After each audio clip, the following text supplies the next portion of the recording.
Buenas tardes a todos y muchas gracias por su asistencia, tanto a los que hacen asistencia presencial como los que hacen la vía Zoom. Hoy celebramos la participación de la sección primera de la RACDE en los actos del 50 aniversario de la fundación de nuestra academia. En primer lugar, quiero agradecer, como ha sido en todas las ocasiones, y en esta también, al Colegio de Veterinarios por su patrocinio, por su colaboración con nuestra academia, por su apoyo y por brindarnos su casa para estar en ella y facilitar nuestras reuniones. El presidente de la sección y el vicepresidente de la RACDE va a moderar este acto le corresponde al profesor Juan Carlos Sillera del Portal. Tiene la palabra.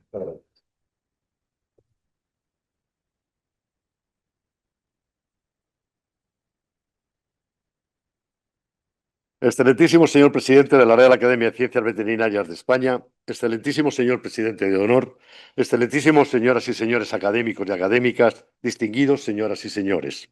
Es para mí un verdadero honor y una profunda satisfacción presidir en el día de hoy esta mesa redonda organizada por la sección de Ciencias Básicas, en el marco de la conmemoración del 50º aniversario de la Real Academia de Ciencias Veterinarias de España.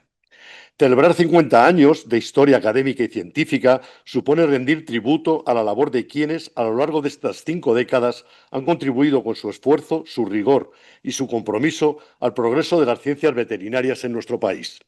La Real Academia ha sido y continúa siendo un foro privilegiado de reflexión, estudio y difusión del conocimiento, donde se promueven los valores de investigación, la ética profesional y la excelencia científica al servicio de la sociedad. Desde su creación, esta institución ha mantenido una trayectoria ejemplar en la promoción del saber veterinario en sus múltiples vertientes, desde las ciencias básicas y biomédicas hasta las áreas aplicadas de la sanidad animal, la producción, la seguridad alimentaria y el bienestar animal, integrando de forma coherente los principios del enfoque Una sola salud, que reconoce la interdependencia entre la salud animal, humana y ambiental. Hoy, en este acto conmemorativo, la sección de Ciencias Básicas reafirma su vocación de ser pilar fundamental de ese edificio del conocimiento veterinario, recordándonos que el avance científico solo es posible a partir del sólido entendimiento de los fundamentos biológicos, fisiológicos y moleculares de la vida. Por todo ello, deseo expresar mi reconocimiento a la Real Academia, a su Junta de Gobierno y a todos los académicos que la integran por su labor constante en la defensa del rigor científico y de mantener viva la llama de la investigación y la docencia veterinaria. Asimismo, agradezco a los ponentes y participantes de esta mesa redonda su generosa contribución a este encuentro de reflexión y diálogo científico en una fecha tan significativa. Bien, el título de la conferencia de la mesa redonda es Ética en la investigación animal. Es un placer poder compartir con ustedes una reflexión sobre un tema que se sitúa en el corazón mismo del quehacer científico moderno, la ética en la investigación animal. El progreso de la ciencia biomédica y veterinaria y farmacológica ha dependido históricamente del uso de animales como modelos experimentales. Gracias a ellos hemos desarrollado vacunas, antibióticos, tratamientos oncológicos y cirugías avanzadas. Sin embargo, este progreso también nos obliga a preguntarnos hasta qué punto es moralmente aceptable causar daño a un ser vivo en nombre del conocimiento. La preocupación ética por el uso de animales en la investigación científica no es en modo alguno un debate reciente. Desde el siglo XIX, voces ilustradas y sensibles al sufrimiento animal, como las de Charles Darwin, pionero en reconocer la continuidad emocional entre humanos y animales, y Franz Power Cobb, destacada activista por los derechos de los animales, ya advertían sobre la necesidad de limitar el dolor infligido en los experimentos. A mediados del siglo XX, un paso decisivo marcó la historia de la bioética experimental, con la publicación de la obra de William Russell y Rex Burd en 1959, quienes formularon el célebre principio de las 3 R. La primera, reemplazar el uso de animales siempre que existan métodos alternativos válidos. Reducir el número de animales empleados sin comprometer la calidad ni la fiabilidad de los resultados y refinar los procedimientos para minimizar el dolor, el estrés y el sufrimiento, asegurando el mayor bienestar posible durante todo el proceso experimental. Estas 3 directrices se consolidaron como los pilares éticos y legales de la experimentación animal moderna, inspirando legislaciones nacionales e internacionales, códigos de conducta científica y políticas institucionales en materia de bienestar animal. Hoy en día, la investigación animal está sujeta a una estricta normativa. En Europa destaca la Directiva 2010/63, traspuesta en España mediante el Real Decreto 53/2013, que establece la obligatoriedad de la evaluación ética y la autorización previa de todos los proyectos que impliquen animales, la existencia de comités éticos de experimentación animal, la formación y acreditación del personal que trabaja con animales y la obligación de aplicar las 3 R's en cada etapa del procedimiento experimental. Estas leyes reflejan un principio esencial. El bienestar animal no es un obstáculo para la ciencia, sino una condición para su legitimidad. Toda investigación que implique el uso de animales debe regirse por valores universales e irrenunciables que orientan al investigador hacia una ciencia más justa, responsable y compasiva. Entre ellos destacan respeto por la vida, reconocer que los animales son seres sintientes, capaces de experimentar placer, dolor y emociones.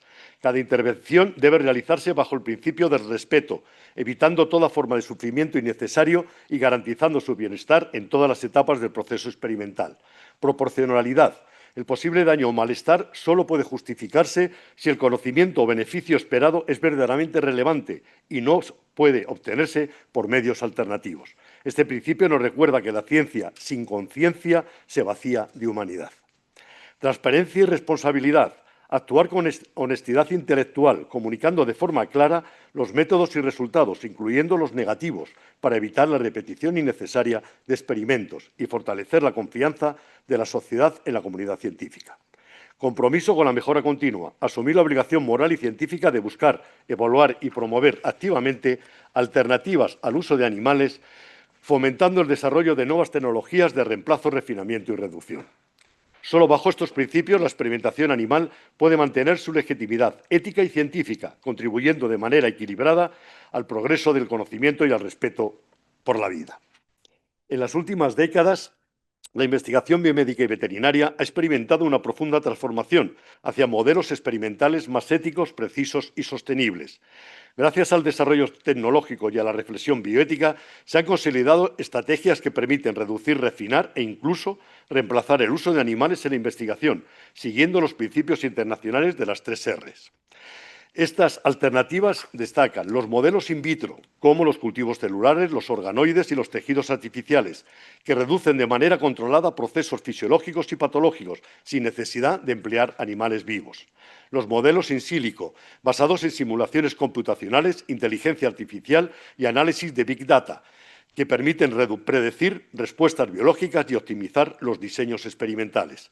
El uso de organismos no vertebrados como la Drosophila melanogaster o el Crenolithiis elegans, especialmente en fases iniciales de investigación, donde se busca comprender mecanismos moleculares o genéticos fundamentales. Estos avances no solo responden a las legítimas exigencias éticas y sociales, sino también a criterios estrictamente científicos. En muchos casos, los modelos alternativos proporcionan datos más reproducibles, controlables y extrapolables, mejorando la calidad y la eficiencia de la investigación.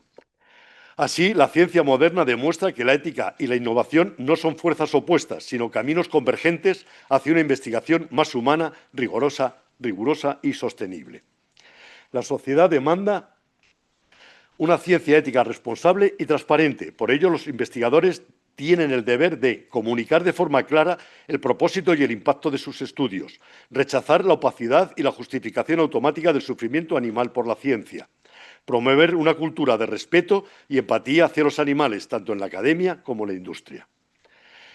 La ética de la investigación animal no debe entenderse como un obstáculo que limite la ciencia, sino como una guía moral esencial que otorga sentido, coherencia y credibilidad a todo trabajo científico.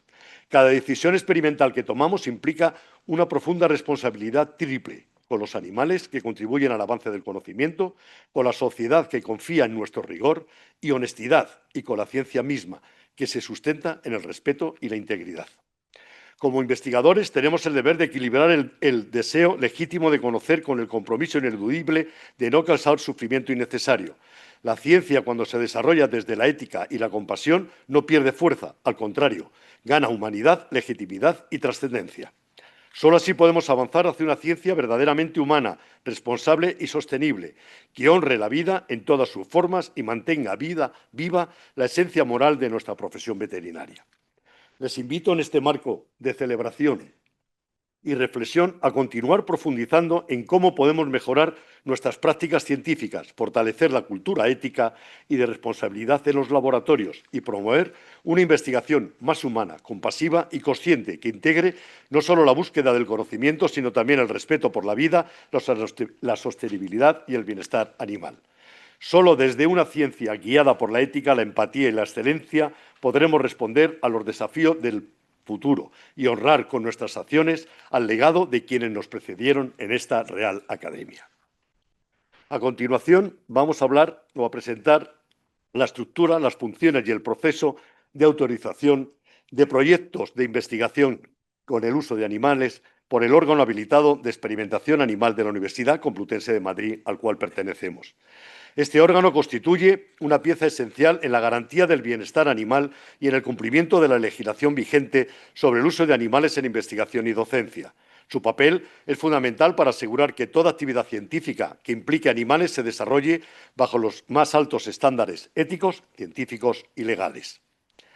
Para entender la función del órgano habilitado, debemos partir del marco legal que regula la experimentación con animales. Como ya hemos dicho antes, en España la norma básica es el Real Decreto 53/2013, que se transpone de la Directiva Europea 2010/63, relativa a la protección de animales utilizados con fines científicos. Esta legislación establece las condiciones bajo las cuales puede autorizarse la utilización de animales, definiendo criterios de justificación científica, bienestar animal y aplicación del principio de las 3 R's: reemplazo, reducción y refinamiento. Además, cada institución que realice investigación con animales debe contar con un órgano habilitado responsable de evaluar y supervisar los proyectos, así como de velar por la correcta aplicación de la normativa.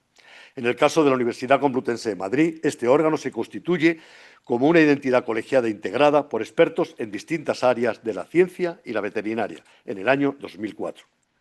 El Comité de Experimentación Animal de la UCM es el órgano técnico que asume la evaluación ética y científica de los proyectos que implican el uso de animales. Este comité está formado por personal con experiencia en experimentación animal, en bienestar animal, estadística y bioética, además de un veterinario designado responsable del bienestar de los animales. Su misión principal es garantizar que los proyectos sean científicamente válidos y éticamente aceptables, de modo que el sufrimiento animal se minimice y se cumpla siempre con la legislación vigente. El Comité de Ética actúa, por tanto, como la primera línea de revisión de los proyectos, proporcionando una evaluación técnica y ética rigurosa antes de su remisión al órgano habilitado.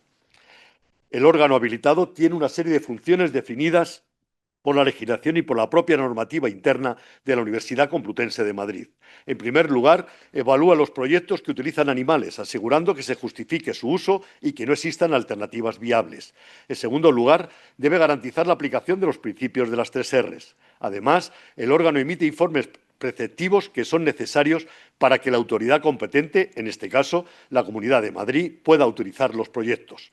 También tiene la responsabilidad de asesorar a investigadores y personal técnico sobre aspectos éticos, metodológicos y legales relacionados con la experimentación animal. Y, finalmente, realiza el seguimiento y la evaluación retrospectiva de los proyectos ya aprobados, asegurando que las condiciones se cumplan y que los resultados se ajusten a lo aprobado inicialmente. El proceso de autorización de proyectos que implican animales sigue un flujo claramente definido. Primero, el investigador o grupo de investigación presenta su proyecto al Comité de Ética de la UCM, incluyendo los objetivos científicos, el número de animales, los procedimientos y las medidas de bienestar animal. En segundo lugar, el Comité de Experimentación Animal revisa el proyecto y emite un informe de evaluación que valora la necesidad del uso de los animales y la aplicación de las 3 R's. Posteriormente, el órgano habilitado revisa el informe, valida el cumplimiento normativo y elabora un dictamen preceptivo. Dicho dictamen se envía a la autoridad competente, en nuestro caso la Comunidad de Madrid, que es quien otorga finalmente la autorización oficial para ejecutar el proyecto. Una vez autorizado, el órgano habilitado realiza un seguimiento continuo y una evaluación retrospectiva para garantizar la conformidad ética y científica del trabajo. Este proceso asegura una trazabilidad y transparencia de cada proyecto, promoviendo la investigación responsable y el respeto hacia los animales utilizados. En resumen, el objetivo general del órgano habilitado en experimentación animal de la Universidad Complutense de Madrid es garantizar que el uso de animales en investigación y docencia cumpla con los principios éticos y científicos y legales. Su labor no solo busca cumplir con una exigencia normativa, sino fomentar una cultura de respeto, responsabilidad y bienestar animal dentro del ámbito académico y científico. De esta forma, el órgano contribuye directamente a la excelencia en la investigación, asegurando que los resultados obtenidos sean éticamente defendibles y científicamente sólidos. En definitiva, su trabajo refleja el compromiso institucional de la Universidad Complutense de Madrid con la ética, la ciencia y el bienestar animal. Una vez terminada mi exposición, a continuación van a intervenir los doctores Jesús Ángel Fernández Tresguerres Hernández, Anadela Pérez García y Pedro Luis Lorenzo González. Los tres son académicos de número de la Real Academia de Ciencias Veterinarias de España y su experiencia en el ámbito de la bioética, la fisiología y el bienestar animal aporta un valioso conocimiento a la gestión ética de la experimentación con animales. Muchas gracias. Cedo la palabra al profesor doctor.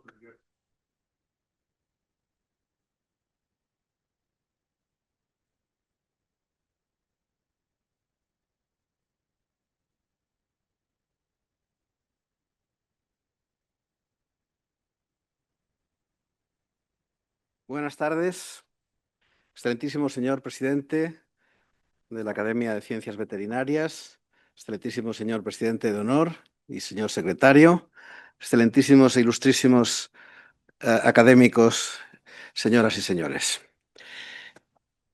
Me toca a mí hablar un poco de los estudios clínicos en humanos, aprovechando que, como todos saben, soy médico. Voy a hacer algunas reflexiones sobre estos temas. El ensayo clínico es un experimento planificado cuyo objetivo es evaluar la eficacia de intervenciones médicas o quirúrgicas. La ley del medicamento define el ensayo clínico como toda evaluación experimental de una sustancia o medicamento a través de su administración o aplicación a seres humanos. En 1964, la Asamblea Médica Mundial adoptó una serie de recomendaciones orientativas para los médicos en los trabajos de investigación biomédica con seres humanos. La Declaración de Helsinki fue la primera de todas ellas y posteriormente se revisaron la Declaración de Tokio, la de Venecia y la de Hong Kong. Desde entonces, la preocupación por la seguridad de los medicamentos ha contribuido al desarrollo de métodos adecuados para la evaluación de los beneficios y riesgos potenciales de cualquier tipo de intervención terapéutica, ya sea farmacológica o no. Hay una enorme diferencia entre la situación de los ensayos clínicos en el siglo XIX y a comienzos del XX con los actuales. En aquella época, 1880-1900, hay un libro que significó para mí muchísimo como uno de los libros que más ha influido sobre mi vida profesional, que es el libro de Cazadores de microbios de Paul de Kruif. Ese libro cuenta cómo se descubrieron los primeros microbios por Pasteur, por Koch, por toda una serie de personas que abrieron el camino de lo que es la medicina moderna. Pero cuando uno se lee el libro, la verdad es que muchas veces se le ponen los pelos de punta. El descubrimiento del papel desempeñado por los mosquitos en la propagación de la fiebre amarilla, los estudios se hicieron en la Cuba de principio de siglo, 1900, por Walter Reed, que era un médico militar norteamericano. Bueno, pues este organizó que sus ayudantes y otros voluntarios del ejército norteamericano se metieran en La Habana en barracones llenos de dichos mosquitos para demostrarlo. Y desarrollaron la enfermedad. Y era una enfermedad que tenía una mortalidad superior al 50%. O sea, no estábamos jugando con tonterías. Otros, para demostrar que efectivamente eran los mosquitos y no otras cosas, como se decía, durmieron varias noches en un barracón lleno de prendas de ropa manchadas de sangre y de eyecciones de enfermos de fiebre amarilla sin contagiarse.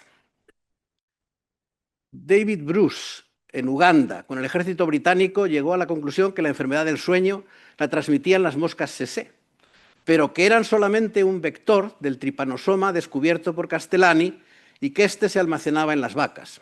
Para demostrarlo, criaron moscas en el laboratorio y luego se dejaron picar por estas sin consecuencias. Teniendo en cuenta que la mortalidad de la enfermedad del sueño era del 80%, pues también uno se nos pone los pelos de punta. Y en Italia, Battista Grassi, por la misma época, descubrió que era el anófeles el mosquito transmisor del paludismo y para demostrarlo hizo picar a mucha gente con dichos mosquitos para comprobar que efectivamente desarrollaban la malaria. Luego él se desentendía, les daba un poquito de quinina y ya había cumplido. Un ejemplo de estudio irrealizable hoy: vacunar con una vacuna experimental de algo muy grave y luego someter a los individuos a infección con el virus o bacteria para ver los que se mueren comparativamente de los que están vacunados con los no vacunados. O sea, está claro que hoy en día no serían éticamente aceptables estas condiciones. Aunque tengo que decir también que si se hubiesen adoptado entonces los criterios actuales, con absoluta seguridad había muerto muchísima más cantidad de gente hasta que se hubiera llegado a una conclusión definitiva. Los ensayos clínicos deben cumplir hoy con una serie de premisas ineludibles: respeto a las personas, autonomía individual, beneficencia, no maleficencia y justicia. Toda vida humana tiene un valor intrínseco. En la autonomía individual, toda persona tiene el derecho a decidir y debe firmar un consentimiento informado para tomar parte en un estudio. Se trata del procedimiento que garantiza que el sujeto ha expresado voluntariamente su intención de participar en el ensayo clínico después de haber comprendido la información que se le ha dado acerca de los objetivos del estudio, beneficios, incomodidades y riesgos previstos, alternativas posibles, derechos y responsabilidades. Y los ensayos clínicos deben limitar al máximo los riesgos de daño y potenciar al máximo los de éxito. La relación riesgo-beneficio debe ser evidente. Además, suprimir la posibilidad de un posible beneficio no es ético. El beneficio puede ser para el paciente o para futuros pacientes, pero lo que sí está claro es que los pagos a pacientes nunca suponen un beneficio. Y la no maleficencia, que los estudios no buscaran nunca un efecto negativo en los pacientes. Y la justicia, nunca utilizar pacientes vulnerables para aprovecharse de ellos. Y se ponen una serie de ejemplos. Hubo una serie de estudios de hepatitis en niños con retraso mental en Estados Unidos. En un centro para niños con retraso mental se les inyectaba el virus de la hepatitis para ver cómo se transmitía y cómo se podía ir haciendo cosas. Y en el caso concreto de los estudios de fertilidad de los años 50 por Gregory Pincus en Puerto Rico y en Filipinas para probar lo que era la píldora anticonceptiva. Bueno, hacer una atribución lógica y adecuada de los esfuerzos de ser sujeto experimental y de los beneficios potenciales a obtener.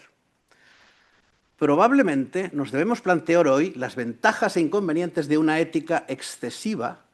En el momento actual, la ética puede llegar a ser hoy, en muchas ocasiones, un freno para el avance de la ciencia en lo que respecta a los ensayos clínicos en humanos. Con la finalidad de que por todos los cauces se impida la maleficencia, a veces se impide que algunos pacientes puedan tomar parte en un estudio clínico. Yo pienso siempre en que se bloquea muchas veces la posibilidad ante un nuevo agente, un fármaco para un tratamiento oncológico. Tenemos una serie de pacientes que ya están desahuciados porque ya no se sabe que no pueden hacer nada. Se prohíbe que se utilicen a esos pacientes en algo que, aunque sea muy poca la posibilidad, podría salvarles la vida. Esos son tipos de cosas que tenemos probablemente que considerar. Deberían considerarse estos hechos dentro de un concepto más amplio, considerando el daño potencial no de una manera aislada, sino en un contexto, considerando la posibilidad, aunque sea remota, de que el paciente pueda recibir un beneficio. Las normas de buenas prácticas clínicas son un conjunto de condiciones que debe cumplir un ensayo clínico para asegurar que se ha efectuado siguiendo un protocolo científicamente adecuado, respetando los derechos de los pacientes incluidos en el mismo y garantizando la validez de los datos y resultados obtenidos. Y para eso existen unos comités éticos de investigación que están formados por 7 miembros, de los cuales 2 al menos deben ser ajenos y 1 debe ser licenciado en Derecho. Luego existen esos comités de ética, normalmente están localizados en los grandes hospitales, que hacen una evaluación primera del proyecto de estudio clínico, pero luego tienen que ser sometidos a otros comités a nivel, pues, o bien de la autonomía o bien nacional. Hay un tema muy interesante que es el tema de las personas vulnerables. La vulnerabilidad es aquello que define a algunos individuos o poblaciones en donde se perciben deficiencias que limitan su capacidad funcional hasta el punto de no ser capaces de defenderse por sí mismos de riesgos. La posición actual de la bioética es la de excluir a las personas vulnerables de los ensayos clínicos, pero eso ha llevado a déficits importantes en evidencias y conocimientos para proporcionarles cuidado y ayuda. Por ejemplo, ancianos, mujeres embarazadas, niños o dementes se han tratado de no utilizar como sujetos experimentales en los ensayos clínicos actuales, pero eso ha supuesto un gran detrimento de la información disponible en dichos sujetos en lo que respecta a la actuación de muchos fármacos. Seguimos teniendo hoy multitud de déficits sobre cómo actúan los fármacos tanto en niños como en personas mayores. Y no los tenemos porque no se han hecho, no se han querido hacer los estudios clínicos correspondientes. Desde la mitad del siglo XX en adelante, todo invitado a participar en un ensayo clínico debe ser resguardado de quien puede afectar su integridad y sus derechos. Se debe reconocer que la progresiva conciencia de los investigadores sobre su rol y el desarrollo de fuertes normas regulatorias que abogan por los cuidados y la protección de los sujetos permite negar con firmeza que los individuos puedan ser maltratados. ¿Es tarea del investigador señalar al posible sujeto vulnerable como una marca que obligue a un tratamiento especial?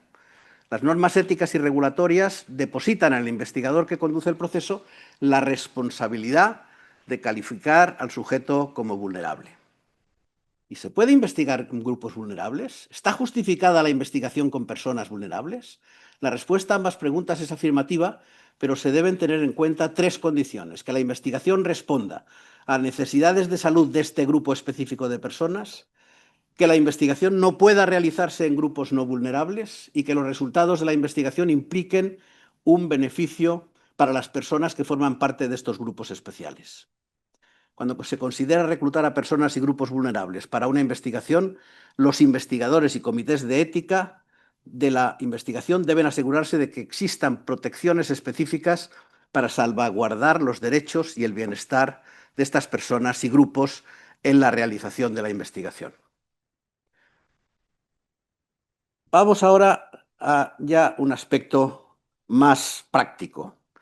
El desarrollo de la investigación biomédica durante la pandemia de COVID-19 ha presentado a las normas éticas y a los documentos regulatorios clásicos un enorme desafío y ha derivado en la redacción en tiempo récord de enmiendas y modificaciones, como por ejemplo el proceso de consentimiento informado en individuos con formas severas de infección por COVID-19 o en los tiempos y maneras de evaluación por parte de los comités de bioética.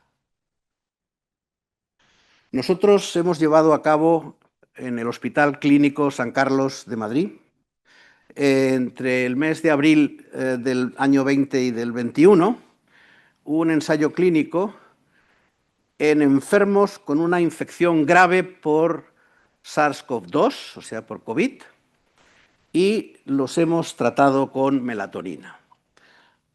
Todos los que estáis aquí sabéis perfectamente qué es la melatonina, ya os lo he contado muchas veces, pero es fundamentalmente un antioxidante muy importante que, como vamos a ver a continuación, disminuye con la edad. Aquí tenemos personas de 35 años por la noche en la producción de melatonina, 45, 55, 65, 75. Vamos a ver, a partir de los 60 años prácticamente somos también todos melatoninopáusicos, ya no tenemos nada de eso.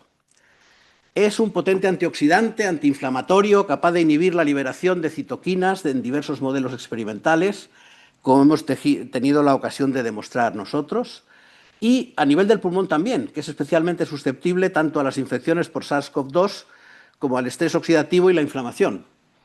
Y es capaz de disminuir la producción de lipoperóxidos, de interleuquina 1 beta, de interleuquina 6, de TNF-alfa y de NF-κB. Además, reduce la apoptosis. Se había demostrado ya, cuando nosotros hicimos este estudio, de manera muy evidente, que para que el virus pudiera infectar una célula, debía interaccionar con el receptor de AC2. De esa manera se iniciaba una cascada de eventos que daba lugar a la multiplicación intracelular del virus. El receptor de AC2 está en la membrana celular, unida a la calmodulina. La melatonina bloquea la calmodulina, con lo que el receptor se suelta de la membrana y deja de ser capaz de unirse al SARS-CoV-2, con lo que se reduce la infectividad. Además, hay un receptor de epidermal growth factor que juega un importante papel en el proceso de replicación del virus en las células infectadas, de manera que el bloqueo de dicha interacción impide también la replicación del virus. Tenemos aquí el SARS-CoV-2, el receptor de epidermal growth factor y la multiplicación del virus. Si le damos melatonina, se bloquea todo el proceso. A la patogénesis del COVID-19 contribuye de manera importante la inflamación excesiva, donde juega un papel crítico la activación del inflamasoma en el RP3, que genera una tormenta de citoquinas, y a ello se une un sistema inmunitario deprimido. Como la melatonina es capaz de inhibir el inflamasoma y la liberación de citoquinas y a la vez potenciar el sistema inmunitario específico, podría efectivamente jugar un papel importante en el tratamiento de la enfermedad. Se enrolaron 335 personas de los 339 pacientes consecutivos que se admitieron en cuidados intensivos desde abril del 20 al abril del 21 en el Hospital Clínico de Madrid. Podemos reconocer 4 periodos en el estudio clínico. Un primer periodo con 40 pacientes, que fueron pacientes no tratados con melatonina, o sea, tratados con todo lo que es un tratamiento convencional. Luego, un periodo de muchos meses con 162 pacientes que se trataron con 50, 100 y 200 miligramos de melatonina. Además, por supuesto, de todo lo que es el tratamiento convencional. O sea, la diferencia era solamente que se añadía melatonina al tratamiento convencional. Un grupo tercero de 93 pacientes de no tratamiento, que ahora explicaré por qué. Y finalmente otro tratamiento con 40, con 100 miligramos de melatonina. En nuestro caso, suspendimos la administración de melatonina en el tercer periodo para que no nos dijesen que las mejorías que estábamos obteniendo fueran debidas a que habíamos aprendido a tratar a los pacientes y que por eso conseguíamos una disminución de la mortalidad. Pero lo que ocurrió es que efectivamente cuando suspendimos la administración de melatonina volvió otra vez a subir la mortalidad al 40% y volvió a bajar al 20% al reinstaurar el tratamiento. La mediana de los valores SOFA, que es una cosa que conocen muy bien los médicos de cuidados intensivos, que es la Sequential Organ Failure Assessment, y la necesidad de ventilación mecánica invasiva, así como la infusión de noradrenalina, fueron mucho menores en los pacientes tratados con melatonina en los días 4, 7, 14, 30, 60, 90, porque, vamos a ver, durante todo este periodo, no solo 30 días iniciales, sino hasta 60 o más días, se siguieron los pacientes. Eran pacientes que estaban en cuidados intensivos, la mayoría de ellos con ventilación asistida, con doble neumonía, en unas condiciones terribles con una mortalidad del 40%. Entonces, en esos pacientes, aunque medimos toda una serie de marcadores sanguíneos, sin embargo, la sangre no es un buen elemento para mostrarnos los cambios que ocurren en una enfermedad de esas características, donde tendríamos que haber probablemente obtenido datos concretos de pulmones o de otros órganos afectados.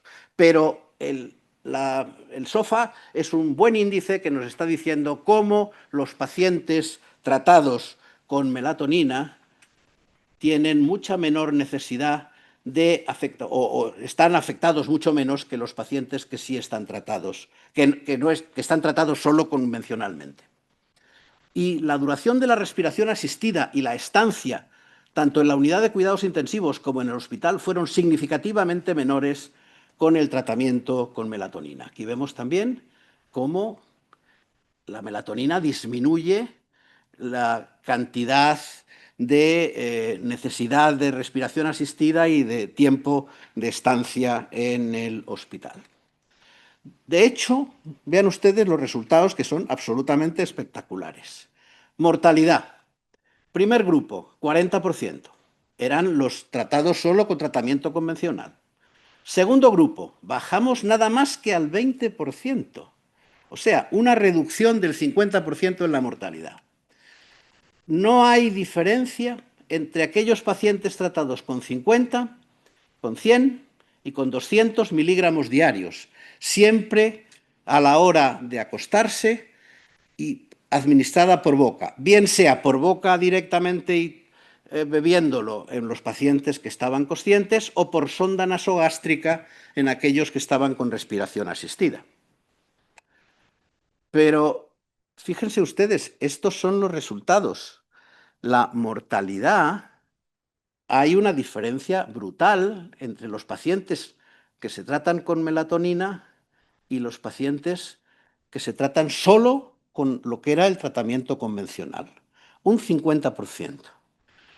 Yo, iluso de mí, pensé que esto iba a ser una especie de revolución y que se iba a considerar por parte de las autoridades sanitarias, porque era un tema, melatonina baratita, no tiene efectos secundarios, se puede conseguir en cualquier parte y disminuye nada más que el 50% la mortalidad, pero la verdad es que, aunque las conclusiones pueden ser que, por supuesto, que teniendo en cuenta que el virus necesita para entrar las células del receptor AC2 y también necesita el receptor de EGF, esa parte no la hemos estudiado en estos pacientes, lógicamente la infectividad, porque eran pacientes que ya venían en unas condiciones muy malas al hospital. Pero que la infección desarrolla una respuesta oxidativa e inflamatoria enorme con activación del inflamasoma y la consiguiente liberación de citoquinas, eso, por supuesto, que la disminuía el tratamiento con melatonina, que no tenemos que olvidar que disminuye la melatonina con la edad y que los efectos del COVID-19 eran mayores en las personas de más edad. Entonces, hay que tener en cuenta que para disminuir el exceso de estrés oxidativo en el COVID-19, reduciendo el inflamasoma y por lo tanto la inflamación y apoptosis, hay que tratar con 50, 100 o 200 miligramos diarios durante el tiempo necesario, como se había demostrado previamente por nuestro grupo, viendo la variabilidad de la dosis respuesta en varios marcadores de inflamación y apoptosis. Lo digo esto porque en aquel momento se hizo un estudio clínico utilizando dosis de 2 miligramos en pacientes, intentando reducir la infectividad en pacientes concretamente sanitarios, y no se consiguió absolutamente nada. La melatonina a la dosis adecuada es, por lo tanto, un excelente candidato para el tratamiento en la infectividad de SARS-CoV-2 como en el agravamiento de la enfermedad. Pues, para finalizar, con ser los resultados de estos estudios de una importancia capital, puesto que la reducción de mortalidad de un 50% supone un hito no alcanzado por ningún fármaco en el mundo, en el SARS-CoV-2 no ha habido ninguna respuesta de las autoridades sanitarias. A nivel de publicación, nos está costando, Dios y ayuda, publicar los resultados. Además de las condiciones éticas de la realización, parece que existen otro tipo de condiciones no fácilmente entendibles que confieren verdadera importancia a los resultados. Muchas gracias.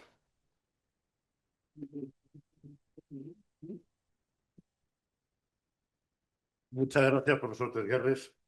A continuación va a hablar la excelentísima señora doña Ana Pérez Fuentes, que nos va a hablar del Comité de Ética en Investigación del Colbel, una apuesta colegial pionera.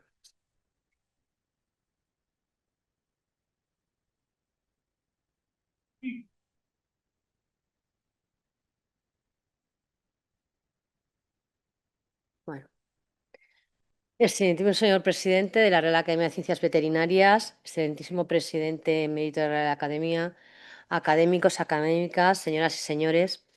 Es para mí un honor el intervenir en esta sesión académica con motivo del 50 aniversario de la Real Academia de Ciencias Veterinarias de España para hablar brevemente del Comité de Ética e Investigación del Colegio Oficial de Veterinarios de Madrid, que, como expondré, constituye una apuesta pionera en el ámbito de los colegios profesionales. Los estatutos del Colegio Oficial de Veterinarios de Madrid establecen la obligación colegial de ordenar la actividad profesional de los colegiados, velando por la ética, la dignidad profesional y por el debido respeto a la deontología de la profesión y de los derechos de los usuarios. Con esta obligación, o derivado de esta obligación, fue en octubre de 2019 cuando partió la creación del Comité de Ética. De esta obligación, como estaba diciendo, en octubre de 2019 partió la creación del Comité de Ética e Integridad Profesional, acrónimo CEIVET, del que me referiré a lo largo de mi charla.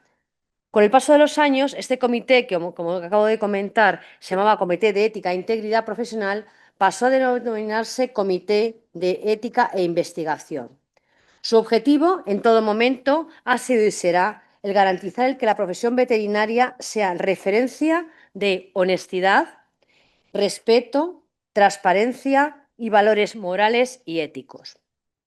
Transparencia porque en el comité se fomenta la claridad de decisiones y de procesos, integridad al promover la honestidad y rectitud de todas sus actividades, confianza al generar entre los miembros de la organización y de la comunidad colegial la necesaria confianza, y valga la redundancia, y por último responsabilidad, porque permite abordar y resolver dilemas éticos de la manera oportuna. El CEIVET se constituye como un órgano asesor y consultivo de la Junta de Gobierno del Colegio de Veterinarios de Madrid, con las siguientes funciones: informar y colaborar de aspectos éticos en el ámbito de la profesión veterinaria, elaborar propuestas y emitir informes en todas aquellas cuestiones relacionadas con la ética y la integridad, promover iniciativas propias cuando las circunstancias así lo aconsejan, ser un espacio de comunicación, fomento de buenas prácticas e intercambio con otros comités. Elaboración de un informe final que recoja las actividades desarrolladas y que son expuestos cada año en la Asamblea General. Poner a disposición de los colegiados, y esto lo queremos más importante, las herramientas para promover los valores éticos y de integridad indispensables en la toma de decisiones. Velar por la dignidad e integridad de la profesión veterinaria, el bienestar animal y potenciar el respeto al medio ambiente. Igual que estas son obligaciones del CEIVET, en el reglamento que lo regula aparecen aspectos que no son objeto de trato o de discusión en este comité. En este reglamento, que además se regula su constitución y funcionamiento, se establece que no son funciones del CEIVET las siguientes. En primer lugar, la emisión de informes en aquellos supuestos en los que existe ya un procedimiento iniciado de índole administrativa, judicial o existe tramitación por la Comisión Deontológica. Estos hechos son conocidos porque, como todos ustedes conocen, el Colegio de Veterinarios de Madrid, como todos los colegios, dispone de una comisión deontológica, con lo cual, cuando hay algún trabajo o alguna cuestión que está tratado deontológicamente, hay una inhibición por parte del Comité de Ética. Lo mismo ocurre si los temas se han iniciado por vía judicial, tanto civil como penal. Tampoco es competencia del CEIVET el emitir juicios acerca de eventuales responsabilidades de los profesionales implicados en los asuntos a los que se someta. Responsabilidades nos referimos siempre a civiles, penales o incluso procesales.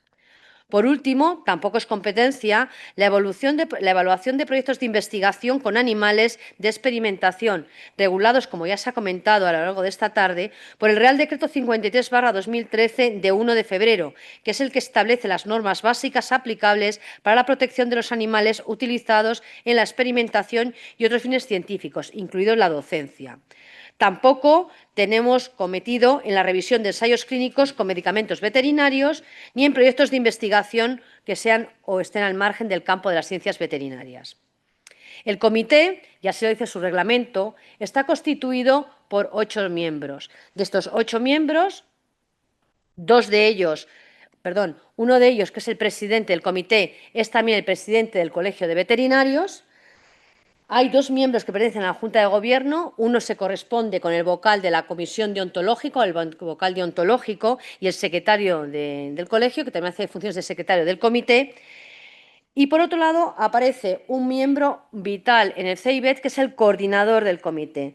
El coordinador del comité forma parte de él, es el que coordina las actividades, pero puede o no formar parte de la Junta de Gobierno. De hecho, a día de hoy, el responsable es el responsable también de ética en un hospital universitario de Madrid. Y, por último, hay 4 vocales. Estos 4 vocales restantes son 4 colegiados que quieran formar parte del comité, se hace una convocatoria previa, pero nunca deben ser representantes ni de asociaciones, ni de colectivos, ni de grupos y, por supuesto, sindicales tampoco. Además, el CEIBET tiene como potestad, todavía no se ha hecho, aquí me hago un inciso, porque no ha sido necesario, pero tiene previsto el que se pueda hacer, el convocar a un comité de expertos en función de los temas objeto de trato, ¿no? En este caso, el comité de expertos estarían integrados por representantes de las facultades de veterinaria, en este caso la Complutense, la Universidad Alfonso X el Sabio, y me falta añadir la europea, porque también hemos modificado los estatutos para incluirla. También estaría incluido un representante de la Real Academia de Ciencias Veterinarias y, por último, también un representante de la Unión Interprofesional, preferiblemente del ámbito del derecho. En cuanto a los informes, la función más importante del CEIBET es la de elaborar informes de evaluación ética de proyectos de investigación o divulgación en el ámbito de las ciencias veterinarias y también en cualquier otro ámbito de la profesión. Es decir, estamos hablando de entorno clínico veterinario, ganadería, salud pública, salud ambiental, y que en este caso sea necesario o requieran esos proyectos la emisión de informes previos a la publicación de los trabajos. Para la elaboración de estos informes, el comité cuenta, obviamente, con un grupo de expertos. Son evaluadores especializados en los distintos ámbitos de nuestra profesión.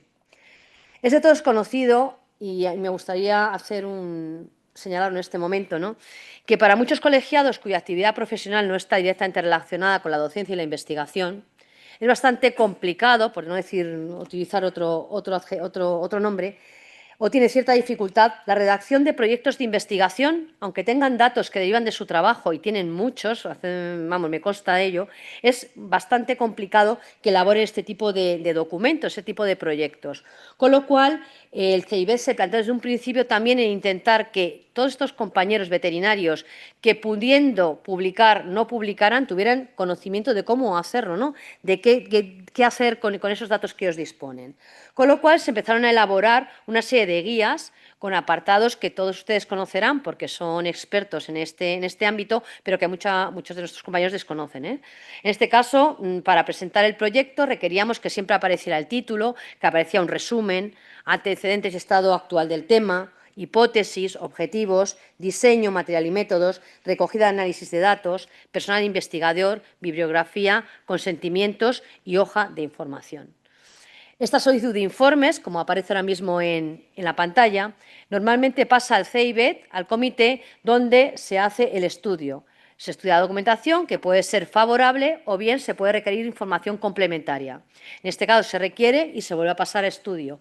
Una vez que el informe, tanto si es favorable como desfavorable, ese dictamen se eleva a Junta de Gobierno del Colegio de Veterinarios, que tiene constancia y conoce todos aquellos proyectos que el CEIBET evalúa y que son fruto de la excelente labor de muchos de nuestros compañeros veterinarios colegiados, además, ¿no? Además de todo ello, hemos tenido que publicar, aparte de esta documentación que he comentado antes, hemos tenido que publicar guías, hemos publicado protocolos, no voy a contar todo lo que en ellas aparece, pero bueno, un poco de guía para la redacción. Se han hecho hojas informativas, modelos de consentimientos informados. Para todos ustedes seguro que es facilísimo hacer un consentimiento informado, pero créanme que para algunos compañeros nuestros que están en una clínica veterinaria, que tienen muchos datos, que son gente que son científicos, también les gusta la ciencia, les es complicado muchas veces redactar este tipo de documentos a los cuales nosotros estamos muy habituados, ¿no?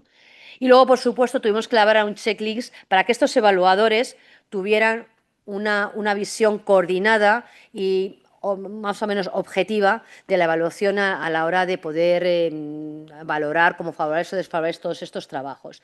Es un checklist bastante extenso, pero la verdad es que ha resultado excelente la utilización del mismo, sobre todo porque en los grupos se hace una evaluación por pares, en los grupos que lo han estado utilizando, la verdad es que ha resultado bien. Por último, el CEIBET no se puede olvidar, ni podemos olvidar nunca, estas actividades de concienciación y formación. Desde la constitución del comité se puso una especial atención a estas actividades de formación y sensibilización de aspectos éticos, y para ello se utilizaron los siguientes instrumentos. Hubo una propuesta de código de buenas prácticas, que estamos en ello, y tengo que decir que se está elaborando. Campañas de información que se hicieron a través de la propia web, existe una web específica del CEIBET en la sede colegial. Organizando cursos y seminarios, de acuerdo con los planes de formación del colegio. Se han hecho bastantes cursos y seminarios. El último fue sobre inteligencia artificial aplicada a la investigación. Y además, otro tema que nos resultó interesante, que fue poner en marcha casos relacionados con la actividad profesional diaria, casos habituales, y ver de qué manera los veterinarios afrontaban estas situaciones, haciendo especial hincapié en problemas de diversa índole. A veces que hacíamos incidencia en problemas de índole administrativa, a veces que hacíamos incidencia en relaciones personales, en interpretación normativa, pero siempre en torno a la ética profesional. Por este motivo surgieron lo que llamábamos los dilemas éticos. Empezamos a redactar dilemas éticos de manera que todos los colegiados que se suscriben al CEIBET pueden contestar online la solución a este dilema. Y, en último lugar, después de un tiempo, se daba un tiempo para respuestas, se proponía, porque es verdad que había veces que había varias propuestas de respuesta y todas eran buenas, ¿no? Todas eran correctas. Se proponía una respuesta a este dilema ético, siempre basándonos en la reflexión y el debate, y sobre todo en sistematizar la forma de afrontarse a los problemas. Es importante tener una sistemática. La formación en este ámbito es el único modo de facilitar la capacitación y sensibilización sobre cuestiones éticas, además de ayudar a la prevención de problemas éticos antes de que estos aparezcan. La inclusividad que rige el funcionamiento del CEIBET ha promovido la participación de diversas voces y perspectivas y ha ayudado al fomento de la reflexión y el aprendizaje constante sobre prácticas éticas. Terminaré haciendo especial mención a que nuestro comité de ética es el único comité que existe ahora mismo en colegios profesionales. Y es, además, el único, obviamente, que pertenece a la red de comités de ética de universidades y organismos públicos de investigación. Es un orgullo para nuestro colegio de veterinarios el haber sido pioneros en la creación de este comité, ya que el fomentar la investigación veterinaria es fundamental para dar visibilidad y reconocimiento a nuestro trabajo y es necesario, además, el que lo pongamos a disposición de los profesionales y, sobre todo, que les facilitemos instrumentos necesarios que les ayuden a emprender y desarrollar proyectos científicos, más en nuestra profesión como la nuestra, donde la ciencia es el pilar que rige cualquiera de nuestras actividades y competencias. Nuestro comité de ética, y termino con esta frase, es el pilar fundamental de nuestra organización colegial. Muchas gracias.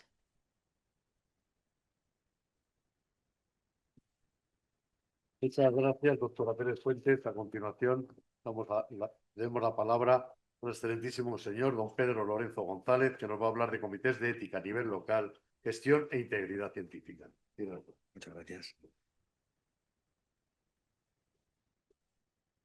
Buenas tardes, excelentísimo señor presidente de la Real Academia de Ciencias Veterinarias, vicepresidente, presidente de honor, miembros de la mesa y también compañeros de la primera sección de la Academia, compañeros académicos, señoras y señores, y también un especial saludo a las personas que nos están viendo por streaming, por las redes. Me toca a mí cerrar el círculo un poco hablando sobre comités de ética a nivel local, hablar un poco de la gestión y hablar también, algunas palabras no he querido soslayar o no he podido evitar hablar también de algunos conceptos sobre integridad científica. La agenda que pretendo desarrollar en pocos minutos es brevemente hablar sobre la ética y ética en investigación, cómo funcionan los comités de éticas locales, su normativa, su composición, algunos aspectos de mejora que desarrollaré con más amplitud en el punto final y una serie de conceptos sobre integridad científica, ya que consideramos que estos comités locales son casi la primera piedra o el primer lugar a los que los investigadores acuden y evidentemente cualquier formación y cualquier conocimiento en integridad y en ética es necesario. La ética nos explica la necesidad de observar una conducta científica adecuada, como todos sabemos, y es una de las herramientas que podemos utilizar, teniendo en cuenta siempre beneficios, ganancia de función y sobre todo los riesgos de poder aplicarla, como antes el profesor Fernández Telequerres comentaba. ¿Por qué es importante la ética en nuestro ámbito? Porque ningún proyecto científico puede empezar sin su aprobación, sin la aprobación de un comité ético, obviamente, por ley, para asegurar que se cumple con la normativa y se respeta a seres humanos, animales y plantas, y para maximizar beneficios y minimizar los riesgos, como he comentado anteriormente. Y esto incluye la investigación con seres humanos, con animales, con plantas, uso de organismos modificados genéticamente, etcétera, etcétera, como todos conocemos. La formulación de la ética o bioética en la investigación es muy tardía, aproximadamente el año 62. En el hospital de Seattle ya se promulga una serie de la necesidad de promover comités éticos para dilucidar aspectos sobre, por ejemplo, qué pacientes debían entrar o no en las novedosas máquinas de diálisis que por entonces se estaban adquiriendo. Eso supuso un dilema ético y, como tal, hubo que enfrentarse a ese problema. ¿Y por qué la aprobación es relevante? Porque es obligatoria por ley, como he dicho, porque protege a los investigadores, protege la investigación que se desarrolla y además demuestra que el proyecto y los investigadores cumplen los estándares éticos que nosotros mismos como sociedad científica nos estamos imponiendo. Muy importante en este aspecto, es un poco lo que comentaba anteriormente la doctora Ana Pérez, es la formación. Es necesaria que exista una formación en bioética para poder juzgar a su vez los proyectos científicos y participar en los comités de ética. Y esta formación tiene que incluir contenidos humanísticos, no solamente científicos, contenidos pedagógicos y, por supuesto, tiene que tener conceptos de interrelación y de transversalidad entre diversas ciencias y diversas disciplinas humanísticas. Un comité de ética ya sabemos que es un órgano colegiado que va a dar garantías sobre la investigación que se va a realizar con animales o con seres humanos y para que ésta se haga de manera ética, para que se haga de manera legal y segura. Las funciones principales que han sido son desarrolladas en multitud de textos son la revisión y aprobación de los protocolos con diversas pautas, la evaluación de ese riesgo-beneficio sobre lo que se está planteando hacer, su supervisión y su seguimiento. Sobre algunas de estas cuestiones comentaremos algo en el punto final y espero que en el debate. Promoción de buenas prácticas, fomentando una cultura del cuidado, de la que también hablaremos, y asesoramiento ético y garantía del cumplimiento. Un proyecto sometido puede tener 3 tipos de filtros. Si la investigación conlleva estudios con seres humanos, pasamos a un comité de ética propiamente dicho, órgano habilitado en el caso de la Complutense, por ejemplo. Si la investigación conlleva estudios con agentes biológicos o genéticamente modificados, a un comité de bioseguridad. Y si la investigación conlleva estudios con animales de experimentación, ya requerirá el informe de un comité específico de experimentación animal, ya sea órgano habilitado o local. Este es el círculo que antes había comentado. El investigador tiene una idea, un proyecto, algo que quiere desarrollar y bien puede desarrollarlo, submitirlo al órgano habilitado o a un comité local que a su vez, obviamente, están interrelacionados porque este órgano habilitado será el encargado de remitir a la autoridad competente, en nuestro caso específico, la Comunidad de Madrid, en la Consejería de Agricultura, la que va a ser el órgano competente para autorizar o no ese proyecto de investigación. Evidentemente hay una cantidad enorme de normativa aplicable, más o menos complicada, una serie de acuerdos nacionales e internacionales y me he permitido destacar el Acuerdo de Transparencia de Experimentación Animal promovido entre la COSCE, la Confederación de Sociedades Científicas de España, a los cuales, por ejemplo, un montón de universidades y organismos públicos de investigación, entre ellos la Complutense, están adheridos. Si uno busca en Internet Comité Ético de Experimentación Animal, tiene muchísimos resultados, porque prácticamente todas las instituciones universitarias, OPIs, de cualquier aspecto, tienen comités éticos de experimentación animal, con una composición muy variada. Y con una serie de comités también muy variados. Este es el de la Universidad de Cádiz, casi siempre dirigidos, en el caso de las universidades, por un vicerrectorado de investigación, y con una composición y estructura también ciertamente distinta en algunas ocasiones. Hay una presidencia, en el caso de los grandes comités suele ser la presidencia por el vicerrector o vicerrectora correspondiente de investigación, un secretario o secretaria, una serie de vocales que suelen pertenecer a diversos aspectos de la vida universitaria, incluyendo, por supuesto, aquellos que trabajan directamente los animalarios, bien sea como técnicos o bien sea como supervisores. Esa composición es ciertamente variable, llegando incluso a incluir elementos como, por ejemplo, en estos dos lugares, en la Universidad de Cádiz y en Cataluña, un experto en estadística o, en este caso, un experto en leyes, como anteriormente también se promulgaba. De tal manera que no hay una homogeneidad en la composición de los comités éticos. Y vamos a poner un ejemplo de un comité ético local, el nuestro, el del CAB, del Comité de Ética en Experimentación en la Facultad de Veterinaria de Madrid. Este sería el extracto de su página web y donde se desarrollan una serie de cuestiones. La normativa, por supuesto, una infografía, una guía de evaluación. Vamos a ir viendo poco a poco cómo funciona y cómo se gestiona. La infografía que los investigadores tienen a su disposición es la relacionada con la solicitud de autorización de proyectos, sobre qué normativas se aplican a los estudios. Hay estudios con finalidades científicas para probar medicamentos, para estudios no regulados. También hay normativa, una serie de instrucciones sobre actividades que se pueden hacer con animales y aquellas que específicamente están sometidas a regulación por el Real Decreto correspondiente, sobre todo aquellas que son del uso de animales de experimentación, de otros fines científicos y docencia.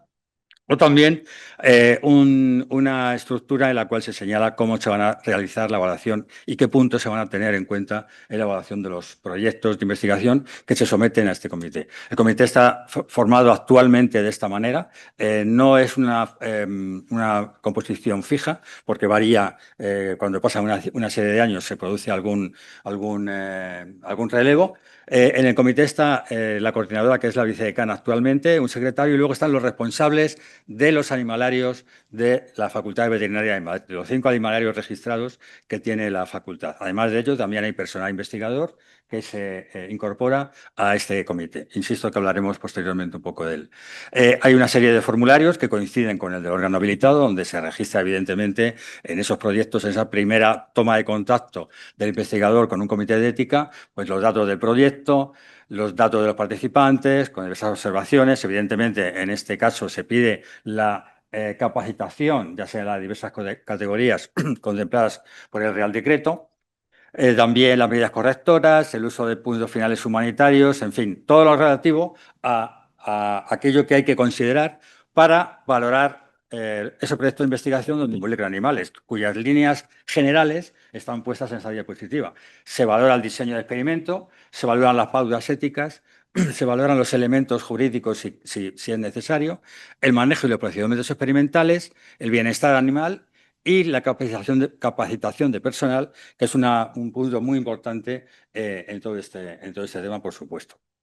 Aparte de eso, el comité también promueve y tiene información sobre métodos alternativos a los que están planteados en algún experimento. De hecho, se hacen recomendaciones acerca del uso de estos métodos alternativos a algunos de los proyectos que recibimos, sobre bienestar animal, sobre la escala de severidad que se está infringiendo a los animales, recursos para interpretarlo y también nociones y información sobre métodos de anestesia y analgesia.